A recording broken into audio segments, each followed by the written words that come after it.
नबी अकरम सल्लल्लाहु अलैहि वसल्लम की ज़िंदगी से मुताल्लिक चंद बातें। नंबर 1, आपने ज़िंदगी में एक हज किया। नंबर 2, आपने ज़िंदगी में 4 उम्रे किए। नंबर 3, आपने ज़िंदगी के 53 साल मक्का में गुजारे।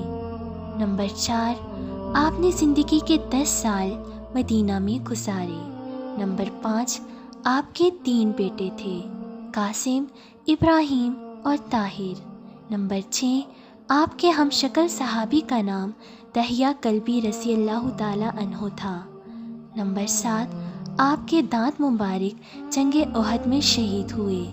नंबर 8, जब आप इस दुनिया से पर्दा फरमा गए तो इमाम अली अलैहिस्सलाम ने आपको गुस्ल दिया। नंबर 8, आपकी तदफीन के लिए हज़रत अबी तलहा रज़ी अल्लाह ताला अन्हो ने कब्र खोदी।